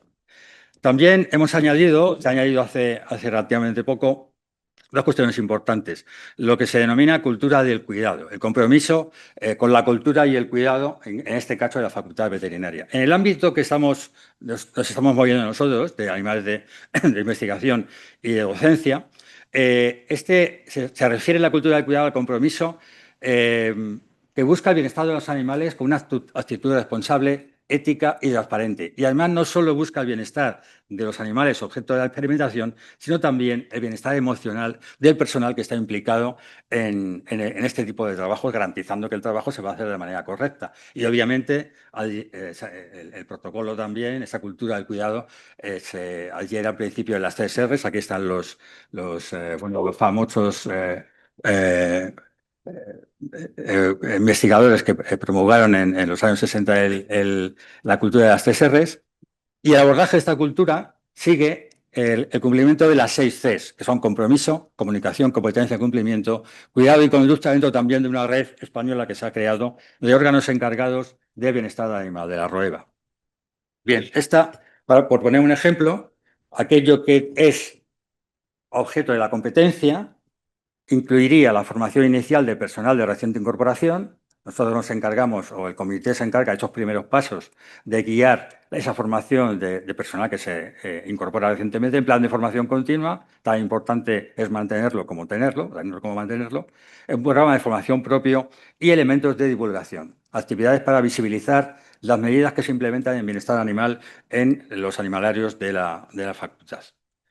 Este, por ejemplo, es un documento que todos los animalarios de la facultad han presentado, en el cual proponen un plan para la cultura del cuidado con las características propias de los animalarios. En este caso es el animalario que pertenece al Departamento de Producción Animal, que fundamentalmente se dedica a la investigación en ratones y, por supuesto, esa cultura del cuidado está más o menos dirigida a esa especie animal. El CEA también habla sobre la formación continua, los diversos cursos que se pueden realizar para mejorar el mantenimiento de la capacitación, los propios cursos de capacitación para las funciones A, B y C, obviamente con la intervención del órgano habilitado de la Universidad Complutense, en fin, todo relacionado con la actividad de investigación que se realiza en la facultad. Otro ejemplo, ya que la academia tiene una proyección iberoamericana importante, nos hemos permitido mirar, ojear brevemente qué ocurre en otros países relacionados con el bienestar animal o sobre todo con los comités de ética, ¿no? Hemos encontrado un ejemplo, una publicación en la revista de Bioética y Derecho relativa a México, donde hablan de algunas particularidades sobre la utilización de comités en sus universidades y en sus centros de investigación. Tiene un porcentaje muy elevado, en el cual, aproximadamente el 39%, en el cual no existe o no utilizan de manera conveniente estos comités de ética, en parte porque no conocen la legislación o en parte porque no desarrollan, no tienen medios suficientes para desarrollar esta legislación. Por otro lado, también hay una serie de causas de rechazo a los protocolos, en mayor parte porque no tienen o dicen no tener apoyo suficiente por parte de las autoridades. Como resumen, ellos señalan que no tienen una ley marco de bienestar animal como el decreto que tenemos en Europa, aunque tienen una serie de, ahí lo nombro, el NOM 62 de 1999, tiene una serie de normas reguladoras, pero no son tan exhaustivas como una ley marco de bienestar animal como la que disponemos nosotros. Ellos señalan como norma general con un porcentaje importante que desconocen la normatividad y las leyes del cuidado ético, tal cual lo ponen, y sobre todo se quejan de falta de apoyo logístico a los comités por parte de las instituciones. Los comités mexicanos tienen la potestad de parar una investigación en curso, pero sin embargo parece que desde las instituciones no existe una normativa que les ayude o que les proteja en este sentido. Y tan solo unas palabras sobre integridad científica, porque como he dicho, al ser nosotros un comité, o los comités locales, un comité que prácticamente es el primero con el que toman contacto los investigadores en sus inicios a nivel de proponer proyectos, pues nos parece importante desarrollar un concepto. Y aunque, como ha comentado anteriormente la profesora Ana Pérez, pues existe un comité de ética e integridad en el Colegio de Veterinarios, este se dedica a integridad profesional, que evidentemente tiene relación con esta integridad científica, pero más destinado a la deontología, en este caso en el colegio. Aquí simplemente quería poner o señalar qué es una conducta científica inadecuada, porque está íntimamente relacionado con lo que luego los investigadores nos van a poner en los protocolos que nos mandan a los comités de ética. Podemos hablar de falsificación de datos, de fabricación de datos, de plagio, de exageración. Quizá esto daría para un capítulo entero en el caso de una charla de la Real Academia, pero bueno, ahí lo dejo, ¿no? ¿Y por qué está mal la conducta científica inadecuada? Algo que parece de perogrullo, pero que es una cuestión que además el profesor Luis Montoliu, un investigador del CNB, al que yo creo que todos conocemos, pues desarrolla con amplitud. Añade resultados incorrectos o inútiles al registro científico, malgasta los recursos, disminuye la confianza de la sociedad, pone en peligro la financiación pública, pone en peligro la vida de la gente, obviamente, dependiendo de la importancia del estudio que se trate, y tiene un impacto negativo en la política, la legislación y en la sociedad, porque al fin y al cabo se mandan mensajes que la sociedad muchas veces no entiende y que son muy contradictorios. ¿Cómo prevenirlo? Evidentemente, leyendo las guías y los códigos de buenas prácticas. Todas las instituciones prácticamente tienen códigos de conducta o de buenas prácticas, empezando por unas recomendaciones del Comité de Bioética a códigos europeos de integridad o el propio Código de Buenas Prácticas de Investigación que tiene la propia Universidad Complutense. Usar lista de verificación. En el caso de los muy jóvenes, anotar todo lo que se hace en los cuadernos de laboratorio para poder ir hacia atrás y ver qué se ha hecho, qué no se ha hecho. Evidentemente, familiarizarse con las normas y las leyes, formarse en integridad, tener supervisión. La mentoría de alguien experto por encima es fundamental, hablar de la ciencia abierta y, por supuesto, que es lo que a nosotros nos compete más, contactar con el representante institucional del Comité de Ética, que es para lo que estamos nosotros. Con todo ello, se creará un marco de honestidad, de exactitud, de eficiencia y de objetividad que evitará que este investigador, pues la prueba que no le gusta la tire, no la cuente y, por supuesto, nos cuente todo lo que hace. Y como conclusiones, y para terminar en esta presentación, me permite aquí poner una serie de conclusiones y de reflexiones que podrían ser objeto de críticas o de comentarios en este momento o en el futuro. Primero, sobre la homogeneización de la composición de los comités de ética. Hay una disparidad normativa a la cual se pueden ajustar muchos comités o se ajustan muchos comités, pero sería muy deseable que casi todos los comités contaran con un estadístico, contaran con un abogado, contaran incluso con un filósofo, con alguien que hablara o supiera de ética cuando llegan esos dilemas éticos que se comentaba anteriormente, o con técnicos de animalario, que también son los que están día a día trabajando pues, en los sitios objeto del trabajo. Disminuir los tiempos de gestión.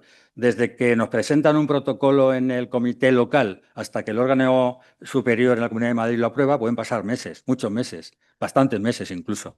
Lo digo con cariño. Entonces, bueno, disminuir esos tiempos de gestión y sobre todo los feedback de coordinación. Una vez que llega el proyecto y se aprueba por la Comunidad de Madrid, ese feedback a nosotros, por ejemplo, no nos llega. Llega al órgano habilitado. Tampoco, pues mira, no llega ni al órgano habilitado, llega al investigador directamente y el investigador puede dárselo al órgano habilitado, puede comunicarlo al comité local, en la mayoría de las veces no lo hace, a menos que recabe la información. Entonces, ese tipo de feedback sería muy bueno, de retroalimentación sería muy buena para ver cómo está gestionándose el tema. Incrementar la transparencia ante la sociedad, esto creemos que es vital. Hay que mostrar las actividades, hay que mostrar lo que se hace, cómo se hace, que se hace bien. Hemos tenido casos el año pasado muy sangrantes en la opinión pública que han demostrado en algunos casos mala praxis y en otros casos desconocimiento por parte de la sociedad. Entonces hay que mostrar lo que se hace. Estamos realizando una serie de vídeos. Esta es una imagen de todas las instituciones que están adheridas a ese compromiso de transparencia y son más de casi 200, con lo cual es muy importante esa transparencia. La Semana de la Ciencia también vale para ello. Incrementar la cultura del cuidado con protocolos específicos que todos los comités tengan que seguir. Y el compromiso con la formación también es importante, es fundamental. No solamente los comités tienen que velar o participar en la adquisición de la formación, sino también en el mantenimiento de las capacitaciones. Es muy importante concursos, participaciones en redes, en fin, cualquier tipo de iniciativa que permita mejorar la formación, incluso en bioética, como antes comentábamos. Así que hasta aquí he llegado. Tendremos ahora, supongo, un debate y nada, muchísimas gracias por su atención. Muchas gracias, doctor, por su intervención. Vale.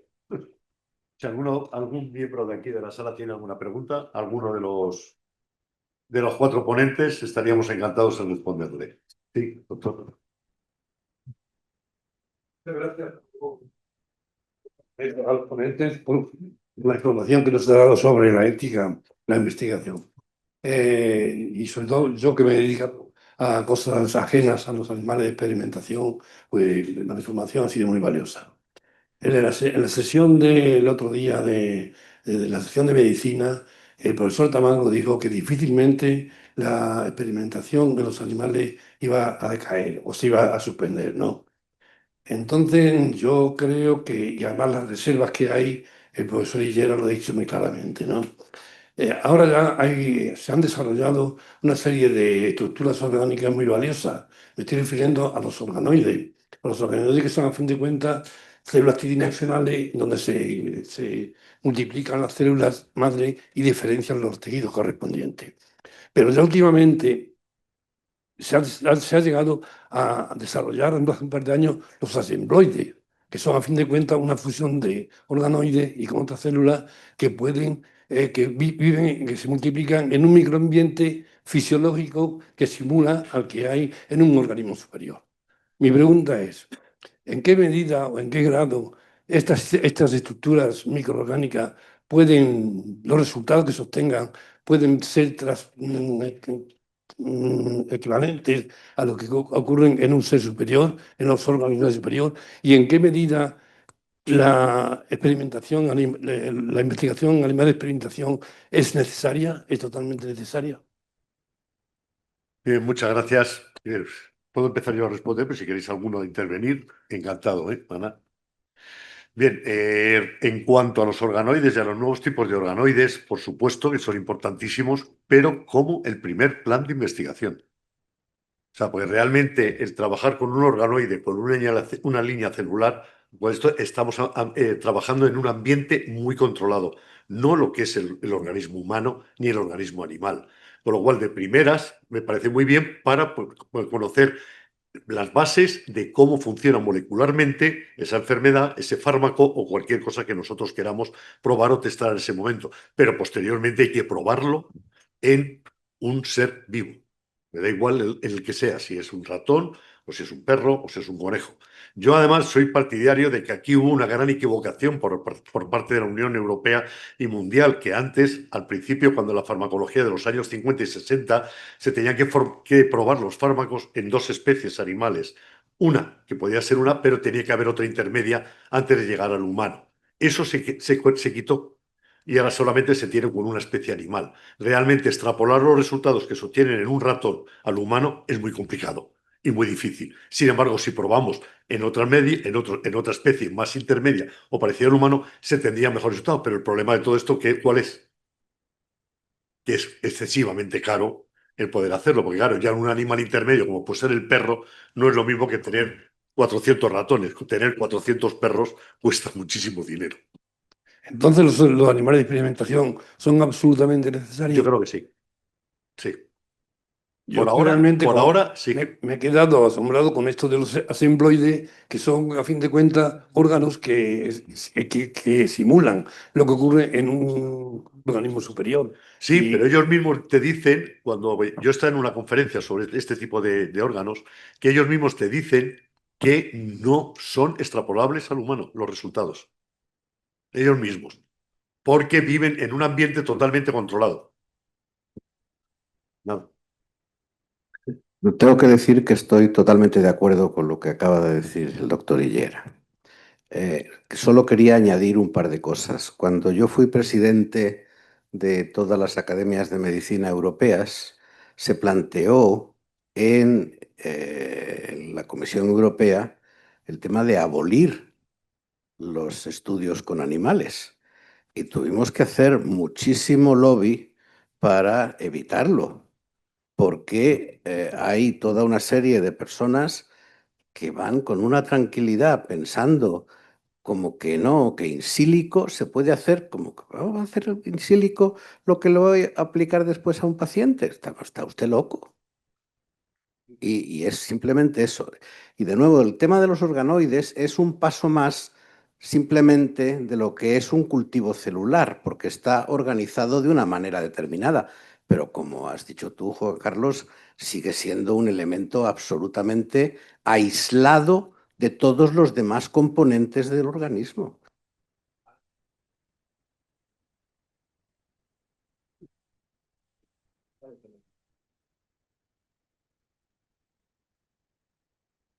Ahora vuelve. Vale. Su control es muy fácil y todo ocurre en unas normativas muy bien establecidas y tal, cosa que no ocurre en un organismo vivo. Sí, con respecto a eso, yo, por ejemplo, estuve en Estados Unidos, en la Universidad de California, ahí en el animalario, y se estableció un gran debate que realmente tanto los ratones como las ratas como los perros están totalmente en un microambiente que el humano no está. O sea, no se les estresa, la temperatura está totalmente controlada, el aire, la luz, todo está totalmente controlado y el humano no está. Y hubo un gran debate y muchos investigadores empezaron a cambiar, a trabajar en especies silvestres para ver si así los resultados eran los mismos que habían obtenido en ratones que estaban totalmente controlados. Muchas gracias. Por favor, señor secretario. Muchas gracias. Felicitaciones a los 4 intervinientes por la excelente exposición que han hecho. Quería hacer una pregunta al doctor Treguerre. Me ha llamado la atención cuando ha hablado de la dificultad de la utilización de la melatonina, pero sobre todo de la dificultad de publicación de los resultados. Eso no tiene mucho encaje. Yo tengo 290 trabajos publicados. Nunca me han preguntado todas las cosas que están preguntando para publicar este estudio. Es absolutamente alucinante. No sé por dónde vienen los tiros, la verdad, porque no sé quién tiene el interés de que no salgan adelante unos resultados que, como habéis visto, son fantásticos. Pues la realidad es que todavía estamos, que no lo hemos llegado a publicar. Fuimos muy machitos al New England Journal of Medicine. Allí nos miraron de arriba abajo y no nos dejaron ni llegar. Y luego hemos ido llegando a otra serie de cosas, pero nos siguen preguntando unas cosas que yo no me lo puedo explicar. Y se ha hecho un trabajo en 335 pacientes y se les ha medido de todo y se les ha hecho, pero sobre todo yo he destacado aquí los elementos que son muy determinantes de la diferencia que hay entre unos y otros. El elemento determinante final es la imagen final, quiere decir, la ecuación de Kaplan-Meier, donde se separan los dos grupos, pero de una forma espectacular. Pues nada, nos preguntan las cosas más inverosímiles que uno se pueda imaginar. ¿De qué color es casi, para decir, el dedo gordo del pie izquierdo del paciente 34? Yo qué sé. Unas cosas absolutamente estúpidas. ¿Una pregunta más?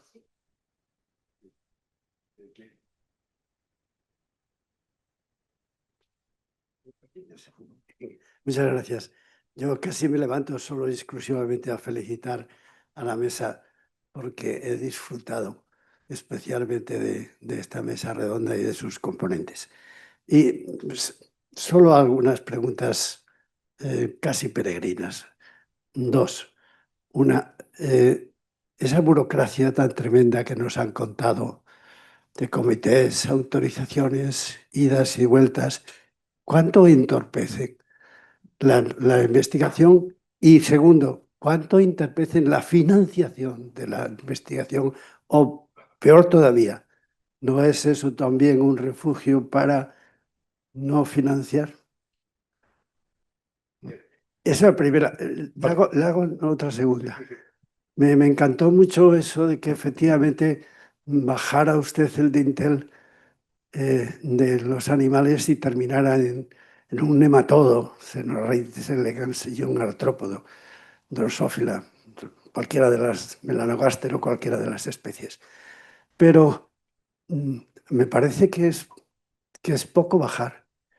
Mire, un cuano flagelado tiene todos los genes del sistema inmune, del sistema nervioso central, de su formación, etc. No va a tener es un unicelular, es un ser tan elemental como un unicelular, pero tiene todo eso y por lo tanto tiene esa capacidad potencial que se expresa a través de la evolución y termina efectivamente en los mamíferos, en los más elevados. Entonces, yo creo que no hay que poner límite en absoluto en el modelo animal, porque desde un guano flagelado hasta el propio paciente en un ensayo clínico, es un sistema de modelos que hay que seguir reivindicando. Y nada, muchísimas gracias y felicidades.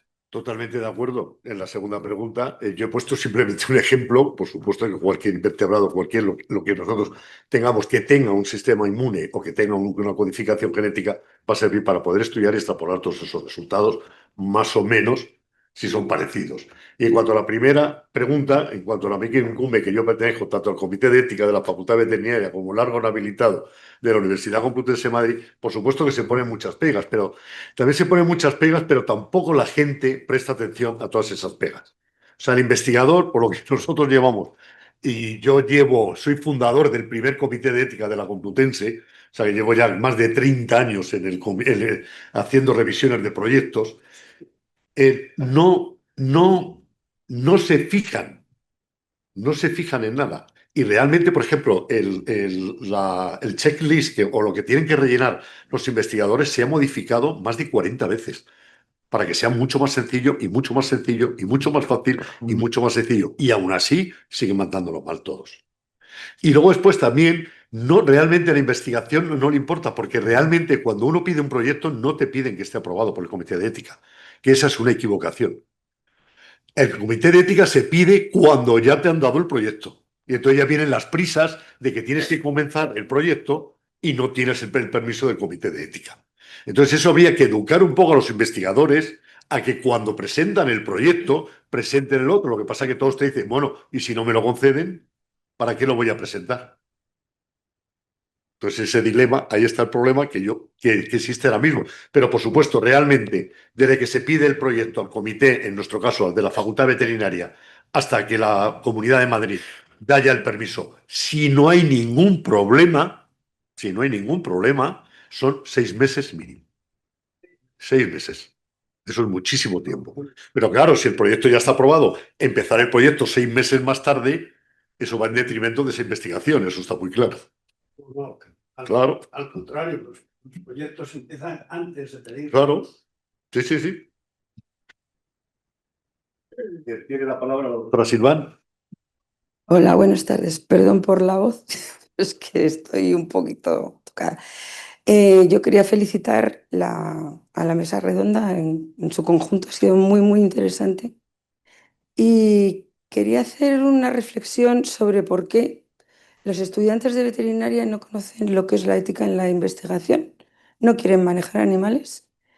Y bueno, pues me parece muy interesante la propuesta del profesor Lorenzo de informar, sobre todo para llegar a saber que las prácticas con animales son necesarias y además, pues luego hay que hacer otros comités porque no saben cómo manejar una investigación, cómo publicar una investigación cuando se dedican a la clínica.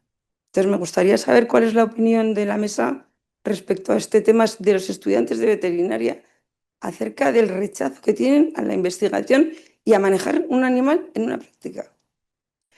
Y luego me encantaría decir que siento mucho que la investigación tan importante del profesor Tresguerres no esté llegando a la culminación que sería lo justo. Y a la torpeza y a la poca falta de visión, y yo ya no sé cómo calificarlo, que tenemos en la ciencia en este momento. Es tremendo. Muchas gracias.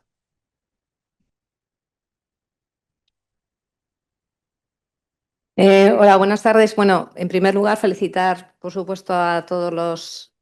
perdón. Sí. Muchas gracias por la doctora Silván, por las felicitaciones al conjunto de la mesa. Pues no, la verdad es que no sabría muy bien por qué los estudiantes, bueno, los estudiantes son un reflejo de la sociedad. La sociedad inicialmente está, bueno, pues es más sensible, es más pacata, más timorata, más como queramos llamarlo, y son un reflejo de lo que tenemos. Yo creo que hay una parte de la sociedad, la culpa en parte de la sociedad y la otra parte de culpa es nuestra. Es nuestra bueno, pues por no saber comunicar lo necesario que es que un estudiante de primero o de segundo maneje una rata o un ratón, un cobaya, un conejo y ya más adelante un perro y lo demás en condiciones normales y hacerles ver que aunque ellos renieguen absolutamente de manejar un ratón y una rata por los siglos de los siglos, puede que unos cuantos de ellos necesiten tener que manejar una rata o un ratón o necesiten tener que supervisar el manejo de una rata y un ratón en el futuro en su vida profesional. Entonces, en eso yo creo que fallamos. Por eso he puesto tanto hincapié, he puesto tanto énfasis en la formación y en la divulgación y en la transparencia, que es muy importante. Muchas veces hemos estado como un gueto, no se puede entrar, no se puede ver, y yo creo que eso, para evitar todo ese tipo de cosas, estamos casi obligados, abocados, a enseñar lo que hacemos, en condiciones, por supuesto, en las condiciones necesarias, pero enseñar lo que hacemos y divulgarlo. Eso es un poco lo que creo que pasa. No sé si el doctor Treguerre quiere contar. No, gracias, Gemma, pero yo llevo muchos años de mi vida peleándome con mucha gente, pero es que esto último ya me parece que ha pasado de castaño oscuro, porque le presentamos estos datos al que era antes el consejero de Sanidad de Madrid y le entró por un oído y le salió por el otro. O sea, quiero decir que daba exactamente igual que tuvieras un elemento con el que podías reducir la mortalidad un 50% y que además ni era caro, ni era difícil de manejar, ni era nada de nada. Simplemente no le interesaba, así de sencillo. Y en cuanto al otro que estáis comunicando, a mí es que me parece alucinante que haya animalistas dentro de los alumnos de veterinaria. Pues sí. Y entonces, yo no sé, ¿y esos qué piensan hacer como veterinarios? ¿Dedicarse a qué? ¿A la contemplación o a qué? Porque yo no entiendo qué pueden hacer. Bueno, Yo insisto que quizá, bueno, perdona, Ana. No, nada, nada. No, Termino. que quizá, voy a poner un ejemplo solo no sé cómo llamarlo, no voy a calificar. Nosotros tenemos una asignatura en quinto, o en cuarto, que es asistencia a mataderos. Y una labor muy importante de salud pública, en todos aquellos que se van a dedicar a salud pública, va a ser inspeccionar más tarde o más temprano un matadero. Bueno, pues cuando tienes alumnos que dicen que no van a hacer prácticas de matadero, a mí me tocó gestionar eso, tienes dos opciones. O te dejas y dices, vale, vale, chaval, no hay ningún problema, pam, pam, pam. O dices, si no vas, no apruebas y no serás nunca veterinario ni te licenciarás. Yo creo que en esa parte hay que seguir insistiendo en que lo que hay que hacer es lo que hay que hacer. Pero te sorprendería la cantidad de personas que no quieren coger una rata. Eso, sobre todo Juan Carlos o Sara, que dan esas prácticas, pues lo tienen muy, muy presente. O que no quieren tocar un ratón, o que ven un animal en una mesa y, bueno, en fin. No vamos a darle más vueltas, perdona. Nada. Yo te voy a poner ahora un profesor otro ejemplo más extremo que le ha contado a Pedro ahora. De todas formas, no se nos puede escapar que el animalismo mal entendido, que es el que tiene ahora mismo la sociedad, es el reflejo de lo que hay una facultad de veterinaria. No es ni más ni menos que cualquier otro alumno de cualquier otra facultad que le preguntes con cualquier tema relacionado con la palabra experimentación animal, que es como una palabra demoníaca prácticamente, ¿eh? Asocian rápidamente la experimentación con el sufrimiento animal. Mal entendido, pero nadie les está formando tampoco en otro tema. Ahora mismo todas las asociaciones de protección, la ley de derechos y bienestar de los animales, etcétera, etcétera, deja siempre entrever ahí algo como que hay que evitar el sufrimiento innecesario de los animales. Sí, claro, pero ellos entienden que el sufrimiento es la experimentación. Y una facultad, no he llegado al tema de los mataderos, pero ha habido gente que se ha negado a hacer la zootomía de un calamar porque era un animal muerto y no querían hacer la zootomía ni del mejillón ni del calamar. Entonces se dio como solución, esto en primera veterinaria, ¿eh?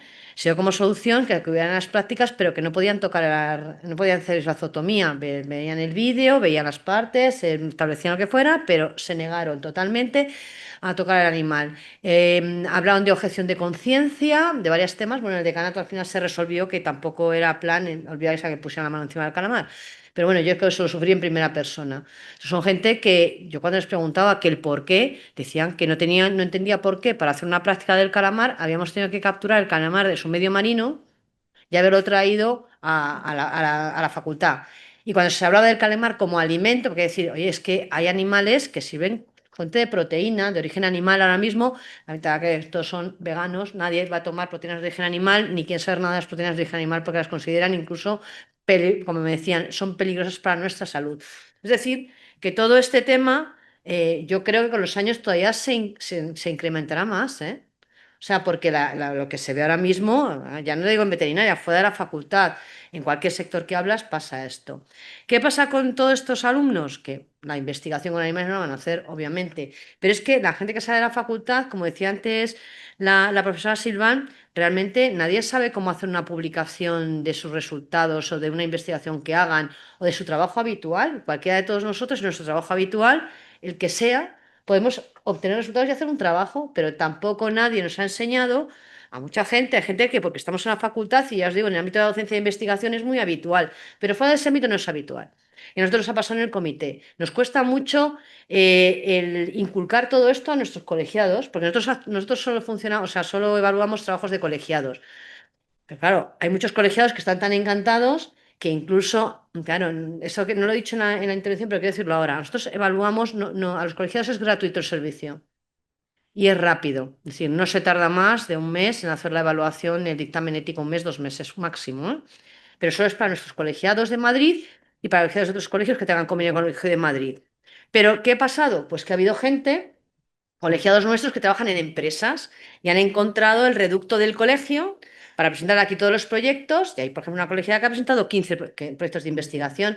En este caso, el comité ha decidido que una cosa es evaluar a los colegiados y otra cosa es evaluar colegiados, pero que la finalidad de ese trabajo revierta en una organización pública o privada con ánimo de lucro. Esa es la diferencia que hemos tenido que hacer para evitar la avalancha que teníamos de repente, no teníamos bien, de una misma persona. Bueno, yo de nuevo felicitaciones a los conferenciantes y yo quería hacer una pregunta al doctor Pedro Lorenzo. El año pasado estuvo aquí en mayo del 2024 la doctora María Pilar Pallarés García, que nos habló sobre la gestión y la creación de animalarios. Expuso, entre otras muchas cosas, el rechazo de la sociedad hacia y que ella sentía, incluso por decir que trabajaba en un animalario, lo expuso aquí. Y también habló también mucho, y que a mí me impactó muchísimo, sobre el desgaste emocional que ella tenía por trabajar en un animalario. Tú has hablado de la cultura del cuidado de los animales y de la cultura del cuidado del propio personal investigador. Quisiera saber en qué consiste esa cultura del cuidado dentro de la facultad. Pues muchas gracias, doctora Cuellar. Nosotros tenemos un servicio en la universidad, el SICOL, que se encarga de proporcionar asistencia psicológica, algo parecido a lo que tiene el colegio. Desde la Facultad de Psicología tenemos dos tipos de asistencia. Una asistencia telefónica urgente más destinada a los estudiantes, pero que también puede ser factible de ser utilizada por el PDI y por el personal de Administración y Servicios. Y luego tenemos la Clínica Universitaria de Psicología, que va más encaminada a resolver ya problemas un poco más serios si se han detectado previamente. Y lo segundo, esa es la parte, digamos, técnica de cuidado psicológico, vamos a llamarlo así, ¿no? Cuando detectamos cosas un poco más intensas. Evidentemente es anónimo, nadie sabe nada y es simplemente proporcionamos unas direcciones si alguien nos lo dice y consultan por su cuenta y ya no nos enteramos de más. Y lo segundo es, dentro del comité, establecer o comentar entre el comité que en los animalarios que son gestionados por el comité, velar por el estatus del personal que trabaja ahí. O sea, estar más pendientes de lo que les ocurre. Muchas veces uno no está pendiente de... Igual que cuando uno trabaja con animales, entras en una habitación y según oigas o no oigas o sabes si el estado de salud puede estar o no comprometido, según por un parámetro meramente no empírico, esto es igual. El personal tiene características muy particulares, trabaja de una manera muy particular y sobre todo en animalarios en los que está trabajando mucho, no los que van, les ponen agua y se van, sino que están ahí trabajando. Las instrucciones son estar pendientes, los responsables del bienestar de esos animalarios, estar pendientes del personal también. O sea, y si intuyen algo, comunicarlo y rápidamente ir a esos servicios, a la ayuda de esos servicios que pueden ayudar, lo que pueden ayudar, evidentemente, porque ya va más allá. Ya son otras quejas laborales, eso ya está fuera de ese aspecto.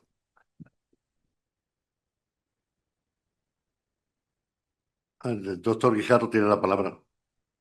Muchas gracias, señor presidente. Quiero reiterar mi felicitación a los miembros de la mesa redonda por su excelente presentación.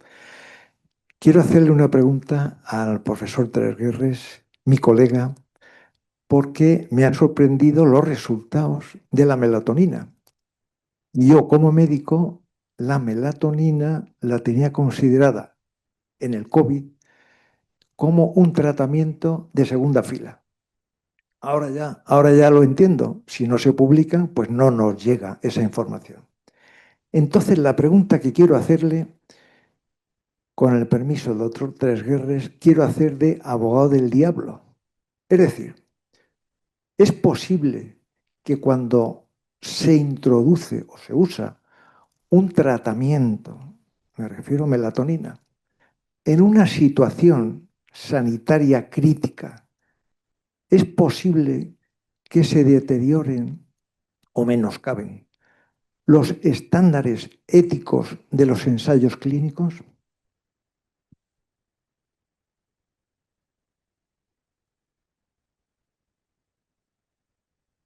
¿En función de qué?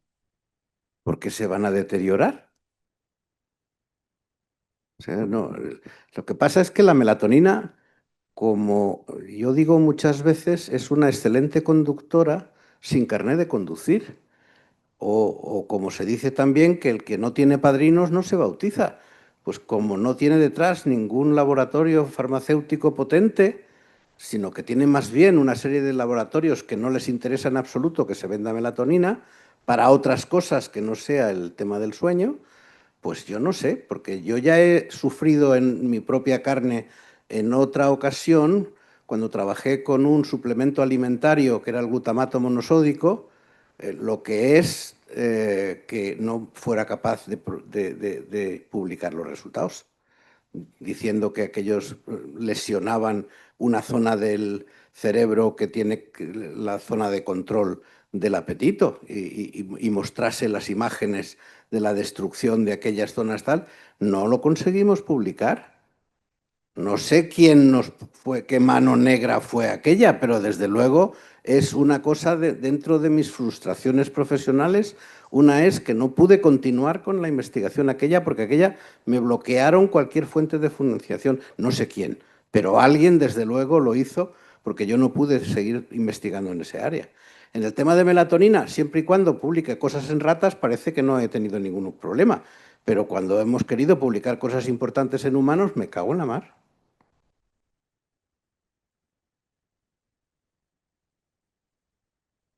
Señor presidente. Muy bien, pues si no hay ninguna intervención más, pues me toca a mí clausurar esta mesa redonda. Quiero felicitar al presidente de la sección y a la mesa redonda por sus magníficas intervenciones. También quiero apoyar lo del profesor Tresguerres y si no tiene donde le publiquen los anales de el consejo de la RACB hacen sus publicaciones y eso no hay ningún. Me solidarizo con el profesor Tresguerres como él lo sabe y desde siempre. Y por último, quiero entregar este diploma de reconocimiento a la sección primera por su participación en los actos del 50 aniversario de la RACB, Madrid, 27 de octubre de 2025, el presidente y el secretario general.